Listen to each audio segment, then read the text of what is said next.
Well, welcome to our special presentation here today. We have a bit of unique programming. It's a crossover event coinciding with the Oklahoma Speech, Theater, and Communication Association, OSTCA. OSTCA meets each year in the state of Oklahoma at a rotating venue. And this year, the host venue happens to be Oklahoma State University in Stillwater. And while we love gathering and meeting together, this is also an opportunity in recent years to welcome in out of state guests. That's right. It's that Oklahoma charm. It's that friendly neighbor approach to scholarly community. And so, what we have in store here is an somewhat of a, in terms of its release schedule or its production schedule, an asynchronous panel in which we're gathering together scholars for a discussion that honestly is right in line with our partner for the panel. This panel is being co-produced by our Special Topics in Media podcast. And so that would establish myself. I'm Dr. Garret Castleberry, professor of media production and communication at Mid-America Christian University. And as host of the pod, we have been circling the wagons. We've got a lot of vision casting for future programs with OSTCA, and we're excited to bring in some collaborators, some past members of OSTCA, some out-of-state newbies, and so it's exciting to connect and talk about a topic that is relevant to both OSTCA and the pod. And so I want to do a formal introduction of that, and then, as I'm teasing here, we're going to get into a panel of guests who are going to help contribute and allow us to make some meaningful conversation today. And so the title of this panel is 50 Shades of Grey's Anatomy, Adopting a Continuous Improvement Pedagogy Alongside Endlessly Updating Popular Culture. And so allow me, in a more traditional sense for those listeners only, to provide a rationale for this panel. And it's going to go a little something like this. Heraclitus is often credited with coining the expression, quote, "You can never step in the same river twice," end quote, to reflect the philosophy of continuous change. In this, but in his weakened defense, Heraclitus never had access to binge Friends, The Office, or One Tree Hill again and again and again. And while, yes, each rewatch could be theorized to embody a distinct reception among audiences, Heraclitus, once again, never had to deal with the pressures of emptying his streaming queue while also preparing for low attention spans in a 9 a.m. class. In this roundtable, we will discuss tips on how to maximize the use of popular culture in online classrooms, as well as discuss how popular culture enhances potential for heightened student engagement and professional development among faculty. We will draw on autoethnographic narratives, that is to say, personal experiences that consider both successful and challenged learning experience. Classroom experiences where popular culture provides an essential role in the creative learning experience.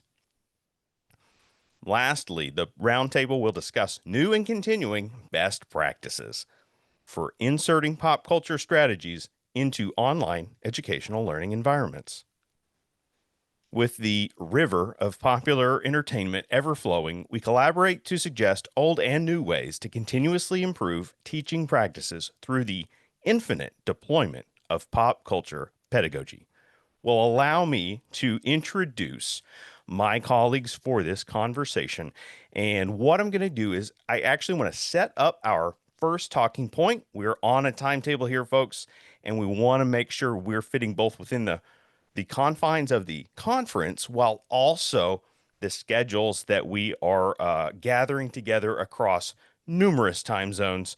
And so I want to set up our first talking point, but also use that as a springboard to allow our guests to each introduce themselves and their credentials.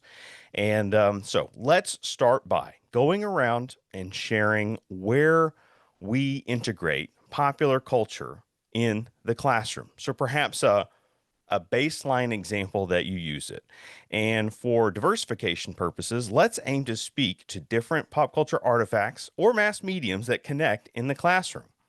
And so I'm asking that each of us will list one course where you practice the integration of popular culture. Well, let's begin with Allison, and then we will go around the horn and get into a little bit more detail about what we do and how we use pop culture. Okay, so my name is Dr. Allison Slade, and I'm an associate professor of communication at American Public University, also known as American Military University, and also teach part time with Dr. Castleberry at Mid America Christian University. So I have a lot of experience with online classrooms and using pop culture in the online classrooms because as of right now, I only teach online. So it really does require a different way to approach teaching, student engagement, and those sorts of things. And so I'm going to give my example now, right? And then pass it. I'm passing it after I give my example. Or no? What are we doing? No, sure. Thank you so Yes. much. Well, let's You want to introduce first and then pass back? I don't no, know. well let's hear from Amanda next, and we'll Okay. continue the Got it. healthy pace. Yeah. Hi, my name is Dr. Amanda McLean. I am also an associate professor of communications at American Public University. I teach everything from the intro classes, from public speaking and intro to mass comm, up until the capstone course. So that includes mass comm research, it includes strategic communication. You name it, I've probably taught it. Very good, very good. Well, welcome to the panel. We're very excited to hear about your perspectives as well. Amy, tell us a little bit about yourself. Hi, my name is Dr. Amy Post McCorkle. I am the department chair at Midland College for Languages, Speech, and Communication. I'm also a professor of speech communication here. So I teach a variety of communication classes as well: public speaking, interpersonal communication, your organizational and professional communication course quite a bit. So plus more, but anyway, I'm happy to be here.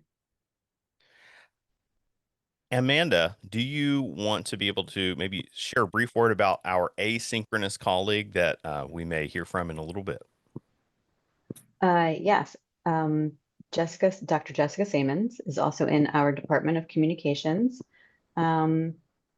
She teaches a lot of interpersonal communication courses and health communication courses. So I look forward to hearing what she has to say.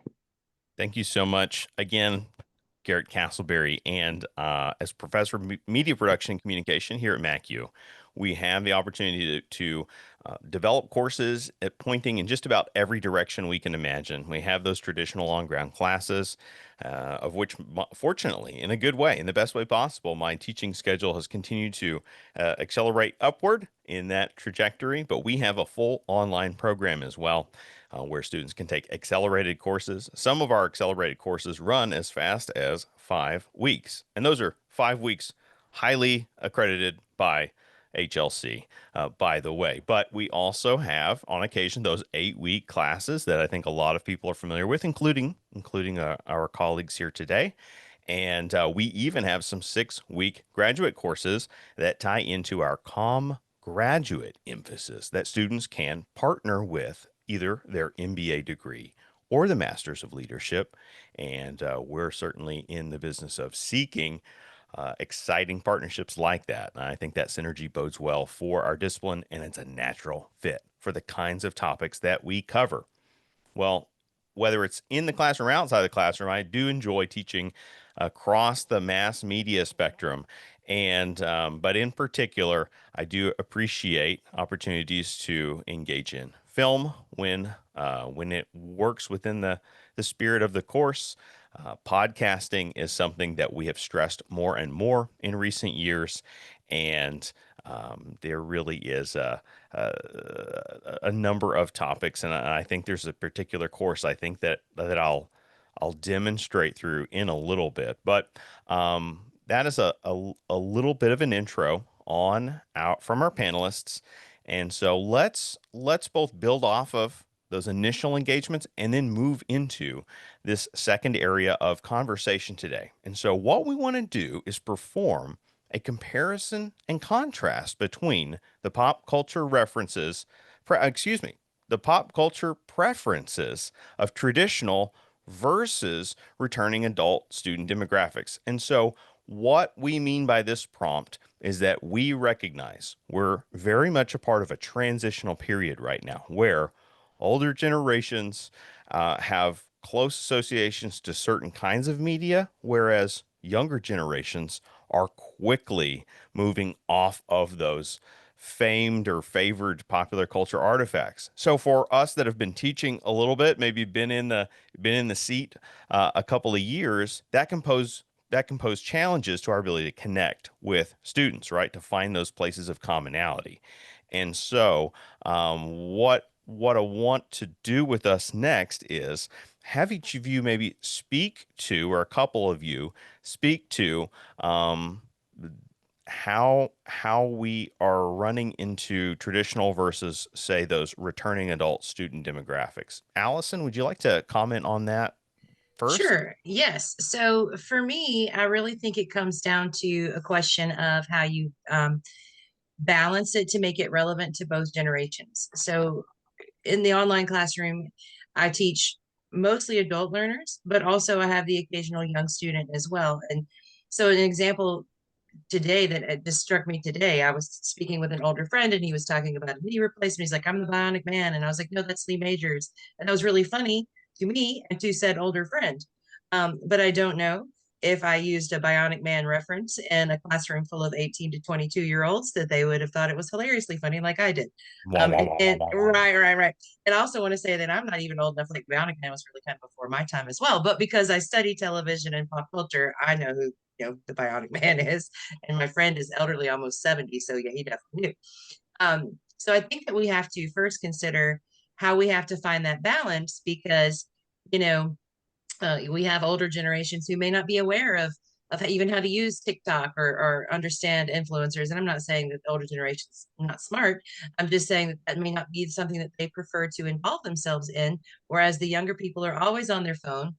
They're always, looking at different social media. They're always connecting with others in different ways than an older generation would. So, at least for me, to incorporate as many examples as possible that can kind of bridge the gap, but also the cool part about that is that you're teaching everybody something.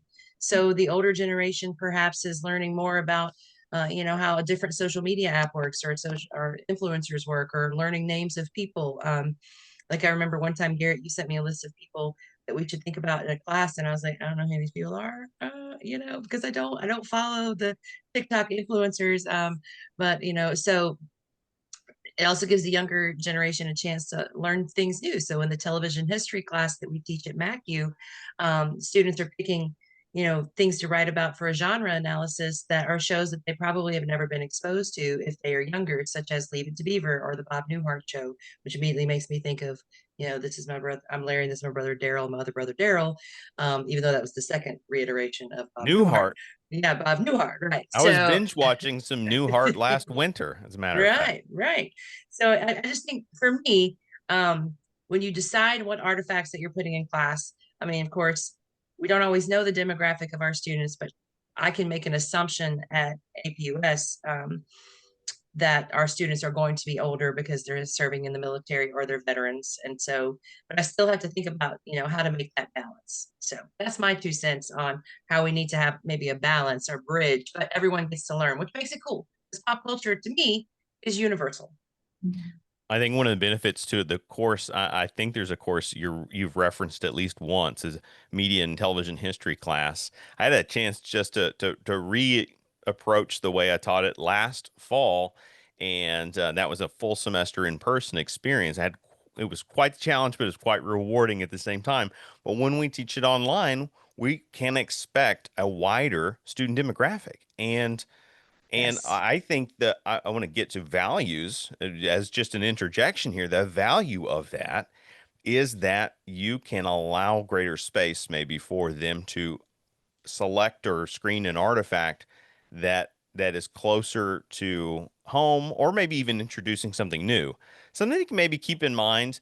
And I think, as opposed to broader listeners that might paint a narrow picture of who an undergraduate student is, undergraduate students, depending on the university, can represent any walk of life, any age and stage, but also any maybe social, cultural, economic background. And something that would be important, say, even at like a private faith-based university, is there is a student that they don't want to be assigned a quote unquote, I don't know, a Game of Thrones episode that is like highly gratuitous, or something so shot like an episode of The Sopranos. It's so there's a context to the liturgical language and violence in which it's sort of raising a cultural criticism, but it's easy to miss, for a first time viewer to not sort of see those layers. And so if someone wants to, access Sesame Street from the 1970s as opposed to Sanford and Son, I like having that window where they can find a safe space to explore media, right? I think everybody should watch Sanford and Sons. I just want to throw that out there. Well, I think excellent. I Only for think Ann also Esther. Sorry. you're all talking about these many different niche forms of media, and yes, every niche form of media has its own audience, and there is not a lot of a monoculture, which we were talking about before. Um, for example, I've had students bring up examples from Spanish-speaking singers and from other cultures, media that I'm not familiar with. So it's important to always have people explain, because then we all learn, as Allison said, from new forms of social media to media from other places. But there is still some monoculture. And I was thinking about this, and for the last, I think it's been 50 years, SNL has been on. SNL is one of those shows who was able to successfully pivot from being purely on broadcast TV to having the clips be on YouTube. And a lot of students are able to reference that. And it's an easy thing to watch too. It's an easy thing to understand. And then the other big monoculture is sports.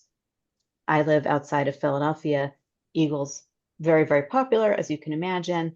And on game days and the next day, it's literally the only thing people talk about. You make a great example. I want to contrast that a little bit, since we're doing some comparison and contrast here. What I find interesting or curious is that SNL has that viral ability, right? Where it can be shared, it can be reclaimed in other spaces. It's certainly, I get stuck into algorithms every so often of, one month it's Kristen Wiig, another month it might be someone from yesteryear, a Will Ferrell or whatever. But why is it we're suddenly seeing late night shows run up against real alleged corporate constraints, when I thought that, even though I don't tune in at 10:30 at night on a traditional broadcast channel to watch these programs anymore, I'll confess that I'm very asynchronous, and I like immediate, I like delays and when I'm accessing things, and I'm very time sensitive like so many consumers, but those clips are seemingly circulate just as often. I see all of those kinds of shows all over the map. But maybe it's more of a political tension we're facing right now than an audience tension. Thoughts on that? Why does late night talk shows not translate the way that perhaps an SNL does? Speak to that for I think SNL was one of the first of its kind to kind of branch out from traditional variety shows. When you think like the Ed Sullivan Show and all those sorts of things, Milton Berle, Power Hour, whatever.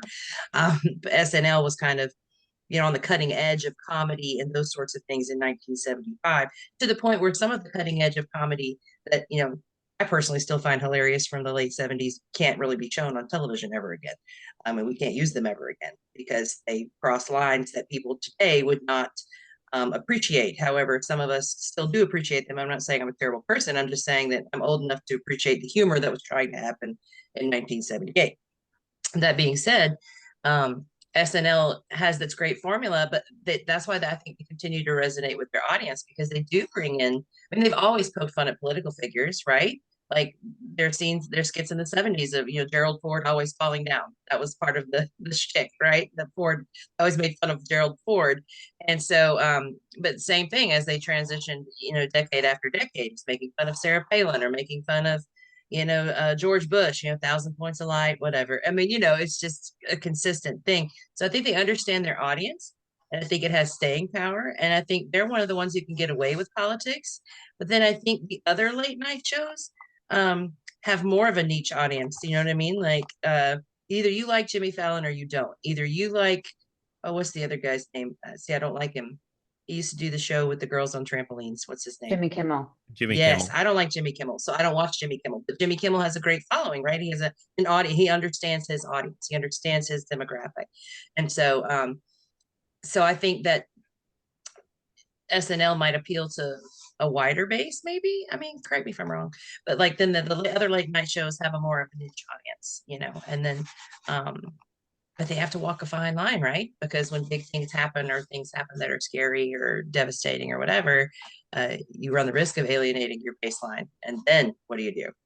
So There's a podcast that I'll sample from time to time, one of dozens as a we're kind of what is the communication theory, constant comparative analysis, like this continuous sampling of artifacts to help inform a worldview or something like that. But there's this podcast, relatively low stakes, and it actually surprisingly keeps to a shorter runtime. It's called A Town, and they talk about the entertainment world, but from more of an industry perspective. And so they're engaging topics at what we could call or consider in academia industry studies level, right? Although they're not scholars, the host and his bevy of guest hosts, but they were having this conversation and kind of essentially one of the topical elements that's happened in recent months is there was this dramatic announcement that the Late Show with Stephen Colbert was outright canceled, and it created a lot of controversy because it's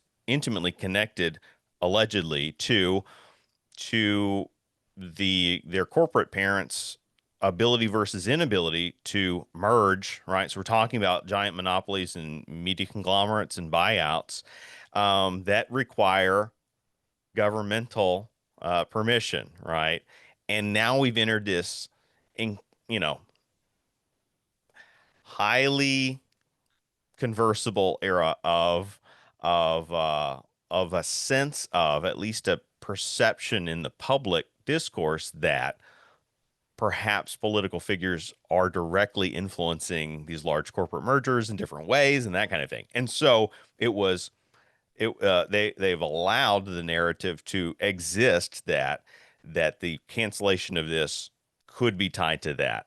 At the same time, that company is also owns Comedy Central, and so far the Daily Show continues to air and hasn't announced its cancellation. Although Jon Stewart, who hosts on Mondays, they're allowing us to know they know that we know that they know in their kind of the performative element of uneasiness that they don't know if they're going to be fired and canceled any day. And yet we saw the creators of South Park receive over $1 billion deal to produce a pretty small number of episodes comparing how much late night produces over a period. And then they kind of came right into like, uh, uh, weapons ablazing, metaphorically speaking, at their political critiques. And so, it's curious about maybe that spins into a follow-up question of a different nature that we haven't talked about. How do you all maybe go about your selection process of saying, all right, this feels like the kind of content that I'm comfortable sharing in this context versus is there a kind of text or an example where you backed away from a show or an episode or a film or a social media topic that just didn't seem like it was going to lend to the timeliness of the era in which you taught?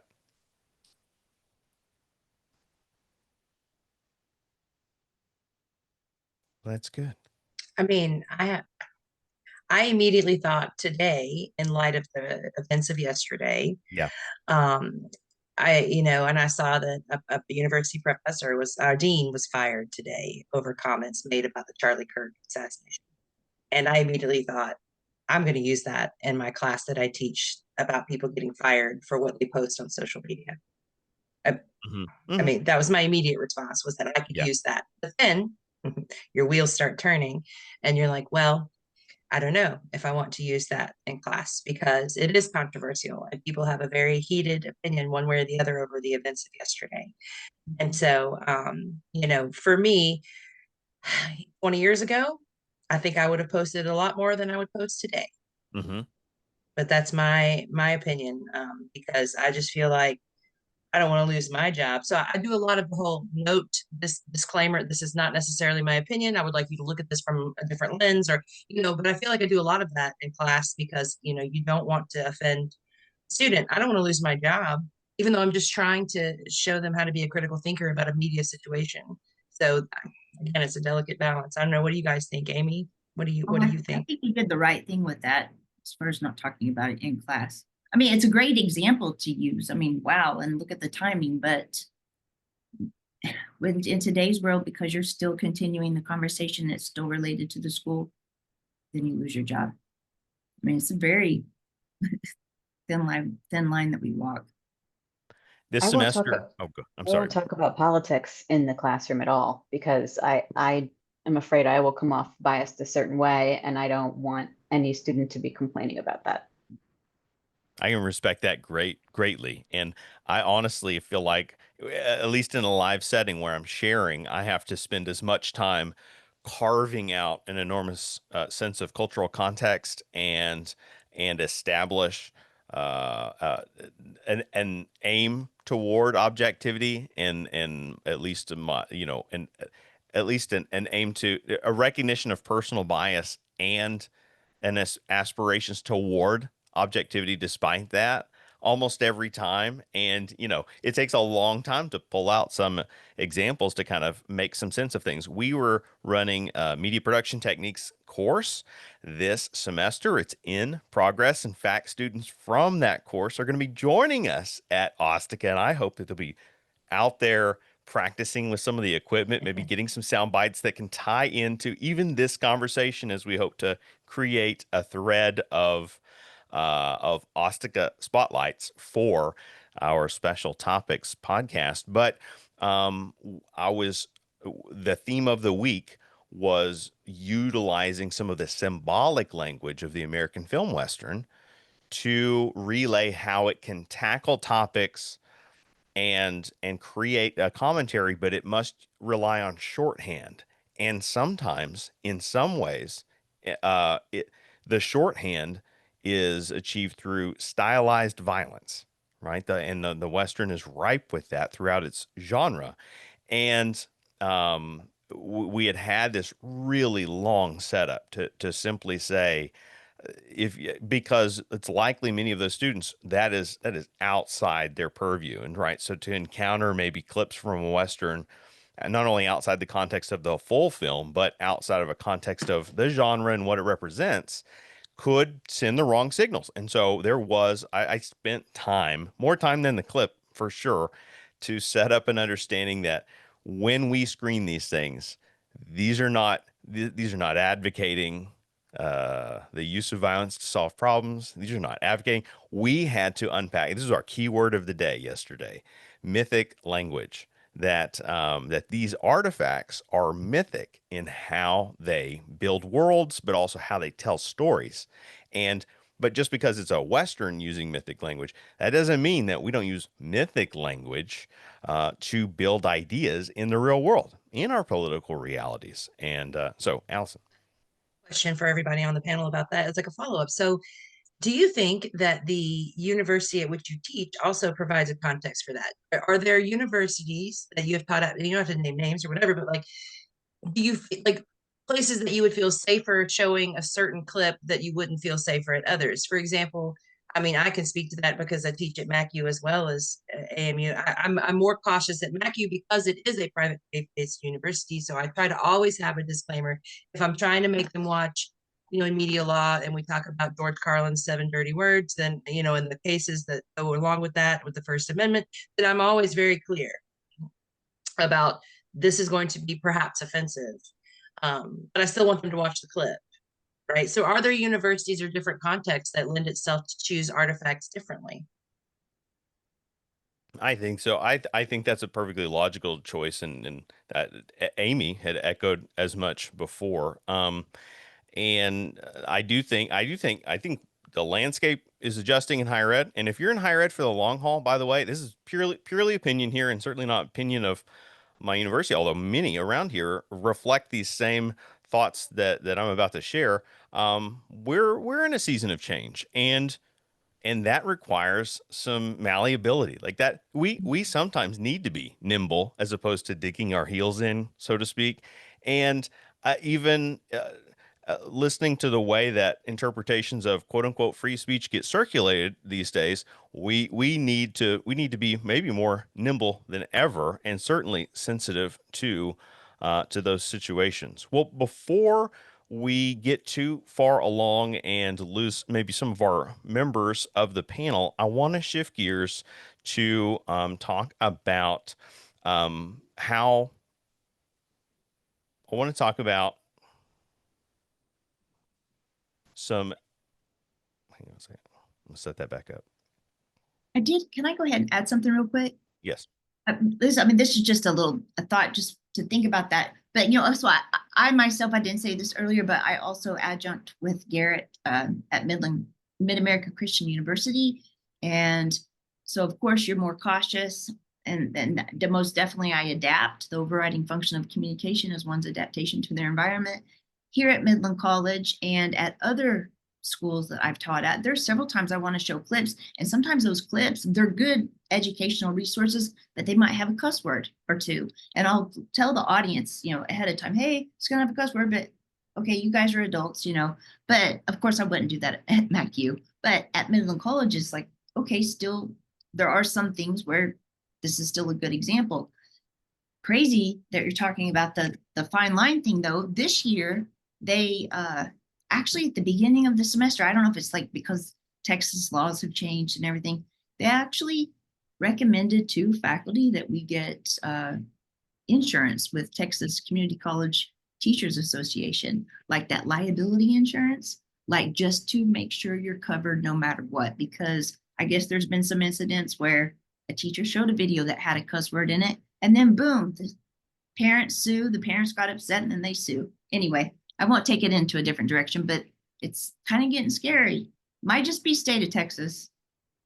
Well, and how apropos, whether it's a good thing or an unfortunate thing, Amy, to bring that question up in the context of the great state of Texas, because we just saw some quite the pairing of press releases this very week from the president, and then a representative press release from the Board of Regents in response to a complaint that apparently went to the highest level regarding a video that was taken in a classroom. And honestly, it's a scene we've seen again and again.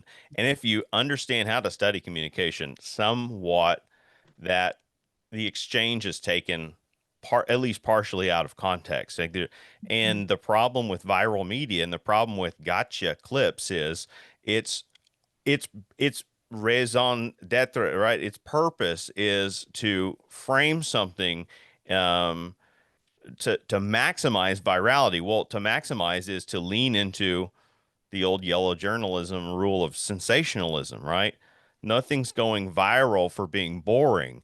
And so we already enter this kind of era of viral media with almost a cynical sense of what's next. How can we over exaggerate this situation even more, as opposed to how can we civilly come to a resolution about disagreement in maybe teaching practice, or disagreement in an example used in a class, or disagreement even in some of our best practices.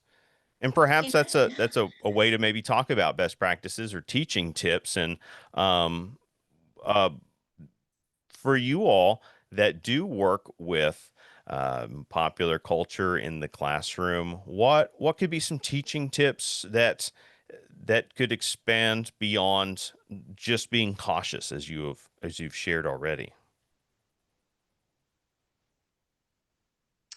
I mean, I think one of the first and foremost is, you know, asking yourself the question, does this particular artifact truly benefit the lesson, or is it because I think this particular show is so cool and I want to share it with my class?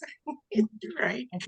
I mean, because I mean, sometimes some are just for me, right? Like I want students to be exposed to a certain pop culture event or artifact or, television show. And the only way I can do that is somehow work it into a lesson and then we can have a discussion. But sometimes it always doesn't work out, right? So I do think being mindful of your choices, are they, and then also, as we discussed earlier, how does it benefit everyone in your classroom? You do, and as Amanda pointed out, you do have to think about, you have students from different cultures in your classrooms. And so I guess a great example is like, I personally think that BBC humor is hilariously funny. However, there are a lot of Americans, and I'm just I'll be straight. There are a lot of us and some of us who just don't get it. And so where I would be thinking using something from Monty Python or whatever would be hilarious, and or to show whatever element I'm trying to show, I would get complaints, or you might get complaints, or students be like, I don't understand. And then it's not funny anymore if I have to explain it to them. So, I guess choices based on cultural decisions and those sorts of things have to be taken into account too. And I'm going to toss it to Amy. What do you think? Well, you just made me think of, I love Molly Shannon, the Sally O'Malley skits and Sure. Superstar. Yeah, Superstar. I love all of that. Right. And there's been several times I'll bring that up in the classroom just because I think, well, if you've not been exposed to Molly Shannon, you need to know who she is. I mean, but there are some of those skits that are on YouTube there's a few of them that's where they'll have their little cuss word in there too, So I don't know. I may decide my practices might be a little bit more cautious moving forward, but and then I think also too, I know we're talking about the teaching tips, but also it's kind of like, how do you, the student has very much changed from last year, from 2 years ago, from 3 years ago, immensely. It's been unreal.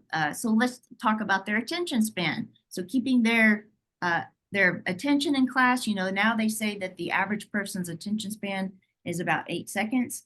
Not too long ago, actually it was at the beginning of this year, there was a CBS report, which was really interesting. It was a nightly news, CBS, and it said that the tagline was that they needed, or the Gen Z was looking to Gen X for some coping strategies so that they can disengage from their electronic devices. And so, of course, it caught my attention. So I thought, well, I got to wait for that story to come on. Well, when the story comes on, they actually start talking about Victor Hugo, who was the author of The Hunchback of Notre Dame. And so when he was writing his book, and this is a long time ago, I probably should have looked up the year, but he's writing his book. He's not making as much progress as he had hoped. So at the time, I guess it was a way of doing is that people would go and they would write in the local saloon or in the coffee houses. And so in other words, the setting, he was out and that's what he would do. So he decided, well, maybe I just need to lock myself into my apartment. I'm going to sell all of my stuff, including his clothes, which I thought, this is the craziest story. But his thought was, if he sold his clothes, he would not feel the urge to have to go out to the setting because, again, the setting was the distraction. So sure enough, he was able to write the book. Another 6 months went by. He completed it from 6 months from that point. Well, then they bring Gen Z back into it and they say, okay, well, Gen Z is looking, so if the setting used to be the distraction, now with Gen Z, your self is now the distraction. So the question is how do we get away from our own selves? And so Gen Z is very much affected because they've grown up in it and it's kind of like all they know. Well, I'm Gen X and you guys, yeah, Gen X, almost. Garret, maybe almost, no, not yet. But in my mind, I am. In my body, we know how it was before. I mean, look at this change, and we can even notice it in ourselves. Easily getting distracted. To me, focus is a muscle, just like anything else, and you have to work it. You have to practice, and you can get out of practice with your focus. So, keeping their attention in the classroom. We were talking about the different topics earlier. If you've got two different audiences, actually now it's almost like you've got several different audiences with, you've got only 30 people in the class, but you'll feel like, oh my gosh, I've got these 16-year-olds and 30 or 20. There's so many different variety. And so whether you're talking about David Goggins, Skippity Toilet, Beyonce, my whole thing is whether it's a presentation, a paper, a podcast, you've got to get excited about your topic. And especially if it's an on-ground class, then yet teaching, telling everybody what Skippity Toilet is if they don't know what Skippity Toilet is, but sharing that excitement that we're all here to learn and that we can all, the other day I was telling my students, do you know who developed the word bootylicious? That was Beyonce. They were like, what? And actually yesterday, this shocked me. This one girl, she's talking about this other girl in class. She goes, she kind of looks like a Powerpuff Girl.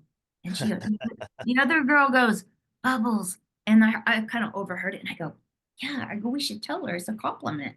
So we told her, but then literally I have an entire half of a class that had no idea who Powerpuff Girls were. And see, that goes back to my point about some are just for me, that people should know certain elements in pop culture because my children, Yeah. so, to get my children engaged in the summertime, my children do presentations.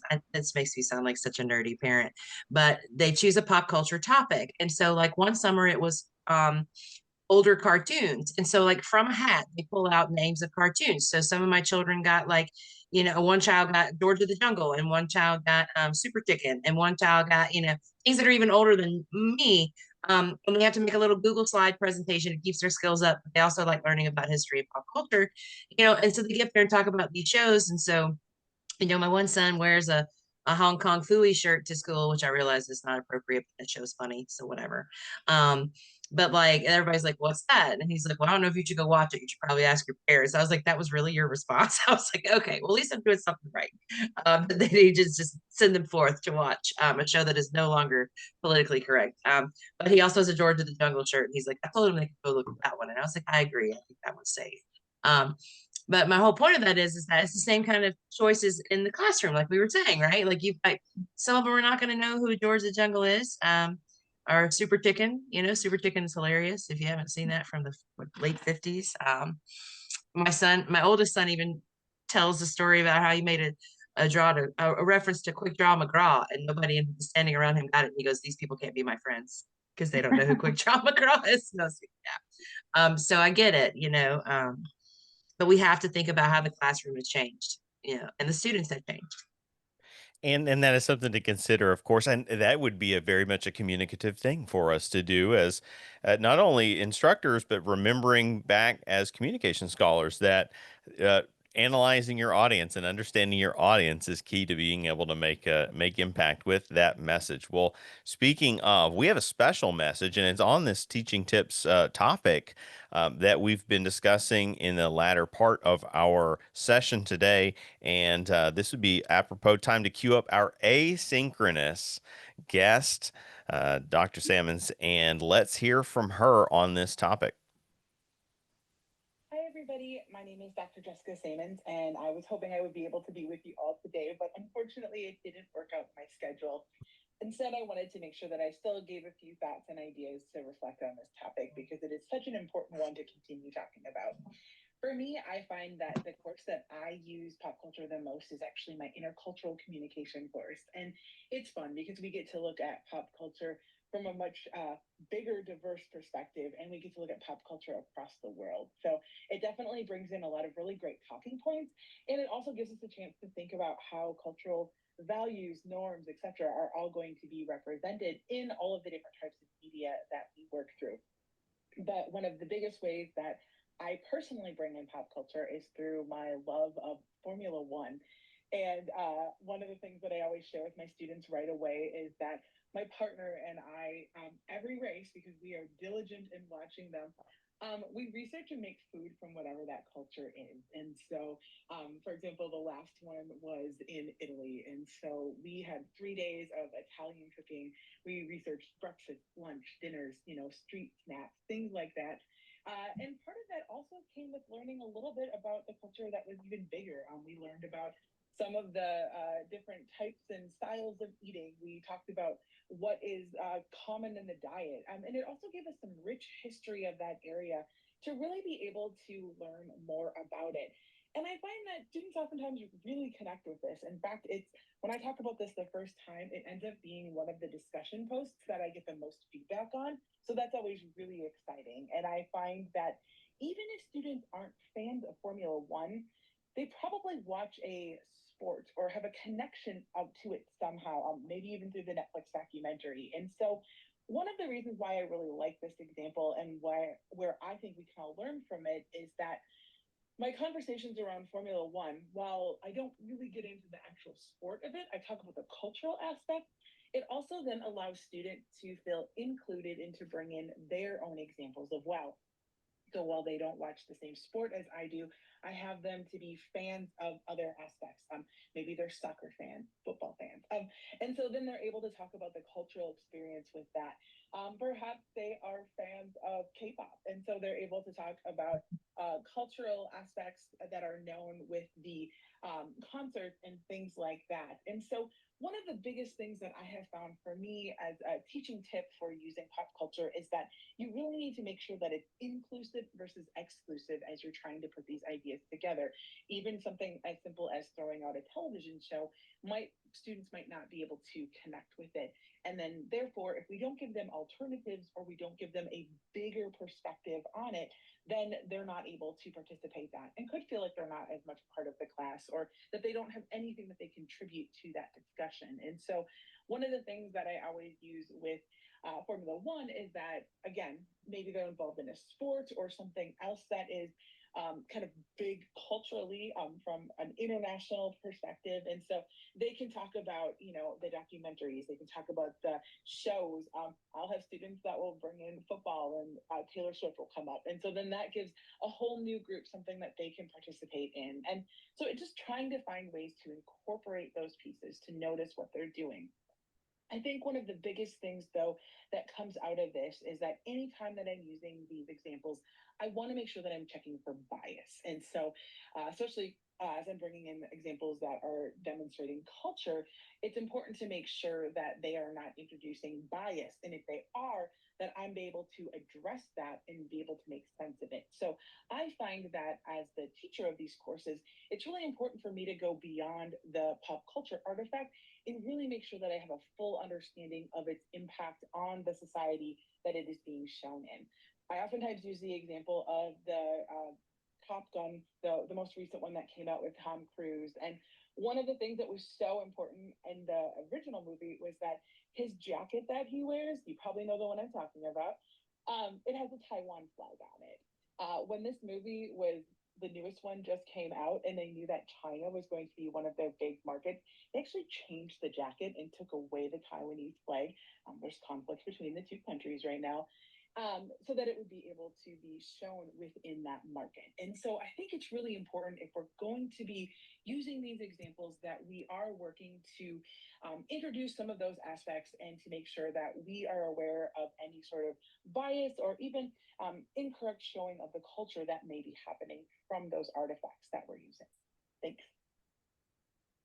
Well said. Thank you so much for the guest pop in. I love this idea of a asynchronized guest pop in. Great hearing from Dr. Jessica Samons and hitting a home run right here in the ninth inning of our panel. I wonder if Amanda's not had to get to the next meeting, but I wonder if Philly Karen caught that ball or not. I don't know in terms of who's in the stands and who's catching that, but well done. It was great hearing from her, and I think it was affirming even this that emphasis on working managing our own bias, right? What is our motive for using pop culture? Maybe that's the most ethical thing I think we could do is uh, that popular culture could easily be a crutch, and it could be a crutch, especially if you're a newer faculty, if you lack experience. It can be that safety net to just fall back on. But if you don't know how to align it, right? If you need to work on that craft. It's just like making the point of your speech or making the point of your teaching lesson. It's of going through all the steps so that the lesson is taught, so that as opposed to leaving dangling threads on our audience. As we know from TV, audiences get frustrated after too many dangling threads. You don't want a smoke monster out there or a subtropic polar bear in Or your teaching examples. Lost. or if the thread completely unravels at the end and they get a new writer and you hate your life because you're forced to watch the final season, even though and it turns out to be total disaster. I'm looking at you, Game of Thrones. Looking Right. at you. Oh, what do you call it? These folks that have invested 30 years in Law and Order SVU. I mean, I don't know. I don't know how it's gonna. How's it gonna end? I don't know. I mean, that's an easy one though. It's ripped from the headlines. There's always stuff going on, It's formulaic, right? It's Absolutely. episodic storytelling It instead is of a serialized. formula. It's a formula that works. Very good, very good. Well, we are tight on time here, but do you have any closing words of wisdom as we wrap things up? Either one of you? I mean, I like the point you just made. Learn how to use things. Learn how to use the pop culture artifacts in your classrooms. I do feel it is such an important and vital part of teaching and communication, especially in mass media, and because research actually shows it increases student engagement. Students respond well to the use of pop culture versus a straight, what did you think about Maslow's hierarchy of needs today? You want students to be able to watch that Seinfeld clip and talk about the interpersonal conflict that happened. I actually do use a Seinfeld clip to discuss proxemics in my interpersonal communication class online, because it's the one where Elaine has a boyfriend who doesn't know anything about boundaries. And so anyway, He's so a bit of this a close talker. right, he's a bit of a close talker. So I think that just definitely, and if it's out of your comfort zone, test it out or reach out to somebody that does use it a lot and perhaps get some guidance on it. But just test it out and see how it works for you, because it is important, and students do need to know about Twilight Zone and Leave It to Beaver. I will die on the hill that House of the Dragon is better than Game of Thrones. I said it. That's the close up. Piggyback on that, the no matter what, even if you have a young student today, and there's so many shows they don't know, Leave It to Beaver, Father Knows Best, Green Acres, and it kind of goes over their head, but yet even those shows were before my time, and I had an appreciation of them. I Love Lucy, I love Lucy, so I mean, it's like, it's important. I feel like, if nothing else, from a historical aspect, that yes, they may be only interested in the pop culture that they know, but it's important to have the other as well. And I also think I have a couple of examples I want to share that I kind of put together. These are just, it's kind of like when you have a classroom and you've got your classroom is divided, and that, but yet you've impressed upon them the importance of learning about all of these topics. But it's kind of like how things came to be, and I find it really interesting. I mean, like when it comes to, did we want to talk about the last bullet point on that, Garrett, or no? Or do you want to tie it up? Go ahead. Go ahead, just go. Well, sure. Okay. You want me to set it up? Okay. Well, popular culture, Amy, to piggyback off your thoughts, is used to function as a universal entrance point to talk about concepts, theory, and the like. However, in recent years, a growing divide exists between students and the content that they consume. And so, what arguments can we make for our students to adopt to our pop culture text? Or should we be adopting our materials to the familiar pop culture? Should we be adopting our materials to text familiar with their generation? Or do we just need to be more accustomed to becoming students to our own knowledge arenas, right? Going off my statement earlier about the overriding function of communication being one's adaptation to their environment, we know that every classroom takes on a different personality. And so immediately, we have to do that and we have to gauge it. But I think keeping, the questions of, do we adopt their popular culture text, or do we just keep giving them, what we know? But I really feel like that there's a balance there. We need to keep both. It's important. I know, well, I saw the response when I mentioned Powerpuff Girls earlier, and then I saw Allison's face, and she was like, she said something after that, kind of like, you don't want to be that person that just doesn't know anything about something. I mean, I feel like it's part of our job to educate them as they move forward. You may not know really much about it, but you want to know just a little bit about it, just so that you know how to carry yourself moving forward. Anyway, going back to we are living in a fragmented culture, and like right now. And part of that divide is because people are interacting with media that suits their own best interest. And so we know that we have these algorithms, and that's going to keep spitting out more and more shows or more music that it thinks that you're going to like. And so therefore, no matter what, it's going to give you a skewed version of reality. I like to give an example of Dua Lipa. And she's an artist that was created from a bottoms up approach. And what I mean by that is somebody that can just start uploading videos on YouTube and TikTok. By the way, I read the other day that 3.7 million videos are uploaded to YouTube every day. So she's an artist that, she starts uploading stuff and she gets noticed and she becomes popular. But the problem is she's only popular to one confined corner of the internet because of the algorithms. So, as a result, when she first came about, media companies were nervous to bring her up because, traditional media companies, we've got gatekeepers and they're deciding what's going to be popular and who's going to become popular. But with TikTok and with YouTube, you've got the bottoms up approach. So another one that I think, and so in other words, what I'm telling you is like, you have to get excited about how this happened. Dua Lipa, she's actually on top of her game right now. Believe it or not, if she was walking down the street, most people wouldn't even recognize who she is. And why is that? It's because she didn't come from, the top, just like immediately mainstream. So Justin Bieber, for example. Justin Bieber, how did he become popular? His YouTube videos. So that was initial. Yeah, he was that first viral superstar. Yeah. But then who carried him after that? Usher. Usher's who discovered him. And then after that, it was like, okay, now you have a career. But Usher was already mainstream. Another one, and this is what's crazy to me, okay, so I'm an EDM person. I've followed it since I was 12. It's like my heart. And actually, the best DJs are actually my age. David Guetta is 57. I'm 53. David Guetta is 57. Tiesto, Daft Punk, Gigi Agostino, the real big ones, they're actually still producing music. They've been around for a long time. Well, I won't go on about that. But so David Guetta's been around since I was 16. Okay, I think the first time I heard a beat that I really liked from him. So, we called it house music or break beats back in the day. But I think I was 20, like when I really discovered him. Well, back then you had the dance scene was an underground culture. People didn't know about us. And then I existed in a culture where you went out to several clubs in one night. And that was my college life. But then now we have, so clubs went to raves, and then they had to adapt to music festivals because well, I won't go into that. But my point is that David Guetta has been around all of these years. Okay. So then he starts getting play on TikTok and YouTube.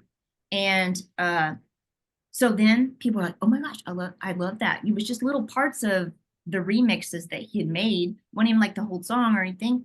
But people are like, who is this? Well, he gets enough like people of interest that ABC decided to do a news story in March of this year. People are like, who is David Guetta? Where did he come from? Now he's mainstream. The dance culture is kind of like, he's been around for 30 years, been around for a long time. Anyway, I kind of find that kind of stuff interesting. And if you get excited about it, you're likely to get your students excited about it because it is interesting how people come about and how this happens. Anyway. I think there was a period where college and only us and those older than us might remember this. College was a little more affordable a while back, right? That there's some trappings, right? And they are part of a national dialogue, and they're not kind. And the problem is that the problem's not coming from one direction. It's kind of a two-flow system. But there used to be a period of time in which there was a luxury associated with your ability to maybe take a class that was a little bit lighter in its subject matter, that those stakes weren't as steep in terms of, and I'm paying how much per credit hour, or taking out a loan for how much per credit hour, and suddenly I'm either feeling guilty or I'm indicted for taking a Beyonce studies class, or a class on Swift economic policy, right, or whatever. But um, but I think there is a bridge between those two worlds, and they don't have to cease to exist. But the significance lies in our ability, and it's on the instructor, the professor, right? The guide and the mentor of the class, to ensure that the course itself isn't functioning as meta fan service, that it's not simply performative play in the classroom, that we can make connections that they can't see, and that we can help spotlight why it would matter to have the conversation about REM, Sanford and Son, right? The Philadelphia Eagles. And if we can, and this is part of, I say, the enrichment process over years working in our program, was we had built up an incredibly stout, academically rigorous program, but we had maybe early not put as much emphasis on professional development.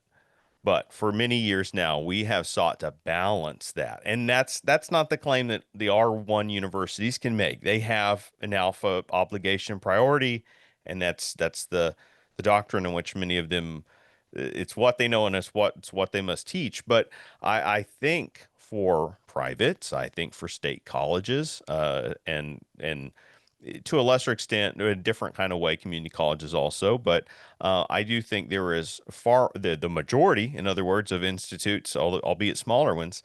One of the best ways you can protect the health of your program, especially if you're in the humanities, which we are, is to be able to account for what are the ways in which these learning objectives and ideas can still get us further down the path of professional development, not just intellectual itches, or that kind of thing, aesthetic appeals. So that would be my encouragement to listeners, to attendants, for the maybe like the synchronized replay of our conversation today, to take those things into consideration, especially if you teach in the subject matter area, or if you're feeling convicted about being at a crossroads of, do I dump this? Do I support using this artifact? Um, and it's a rich conversation. It's a renewing well, and so that's why we're having it today. If I had one thought in closing here, it would be that ultimately, and it's a shared mission at our university, but fortunately, I happen to already prescribe to it, and that is this um, epistemology of continuous improvement, right? And that if I'm seeking continuous improvement, then I'm seeking to also put myself in check as I think about the examples I want to use. When I think about teaching with popular culture, and to put it in the framework of what I just shared about locating arenas of professional development alongside of academic, intellectual curiosity and development, um, I I found myself identifying that I need to increase student integration and involvement into these projects. And that is my kind of closing thought here. And I'll use an example that will tie into the synergy of what we're accomplishing through not only this asynchronous OSTCA panel, but also our crossover co-sponsorship with the Special Topics in Media podcast. And that is that we just this past spring, I want to mention two things back to back. Really, I could go three back to back, but folks, I've got a monologue about this that's already produced and released. People can go locate. But we're looking for ways to use media production to integrate student voices, whether it's an on mic voice or a creative voice behind the scenes, production voices, and that sort of thing. By the way, our artwork for the Special Topics in Media podcast was developed by a student worker when she was still in school here. Now works in marketing, and it's beautiful work. And I'm so proud of her and what she accomplished on behalf and for our program. And then another student worker who's no longer a student of the university, but we maintain a affiliation, does our intros outros and helps soup up audio on episodes. And yet another students we have in the wings, we're working on cultivating voices. So for example, last spring we had students taking internship in various places, and as a way to help finalize their internship, usually they would say, get to the end and you write a report and you give a presentation, something like that. But what happens if it's not a class where you're coming together to give presentations, right? So in other words, it wasn't an II internship. It was a half dozen internships taking place in different spots. Well, we had them in separately, one at a time, and they did an exit interview that we converted for the podcast. And not only that, allowed them space to work on their message management and articulate their progress. So both accountability, but plenty of support, but also challenge, like bringing them up to have a role in this thing. And also to show them, some of them very shy on the mic in their heads, but excellent in their speaking voice, and helping them cross that threshold, because that's part of the professional development journey also. Is at some point you've got to cross the threshold. You need to demonstrate. You need to put your best self out there. And then we had a comm intern in the spring, and she joined me for a different season of the pod where we tied in weekly readings into a conversation for our mass communication perspectives course that runs only asynchronously in the accelerated cycle in the online college. And so those were back to back to back instances where we got to integrate students into the process and reward, kind of develop collaboration, right? Innovate through collaboration, and hopefully enhance their educational experience. And I do think for those of us that are marking careers in higher ed, that is part of what we aspire to do, is to be able to help be a part of these transformational processes. We understand the value of higher ed, even if it's a quote unquote contentious term, and we want to be able to return that. Well, allow me to provide us a bit of sign off here. I'm incredibly grateful for Doctors Amy Post McCorkle, Dr. Amanda McLean, Dr. Allison Slade, and Dr. Jessica Samons for joining us in this panel. Our wink and nod, cleverly titled panel, 50 Shades of Grey's Anatomy, adopting a continuous improvement pedagogy alongside endlessly updating popular culture, for the Oklahoma Speech, Theater, and Communication Association, in affiliation with, as well, our folks at Special Topics in Media. Thank you so much.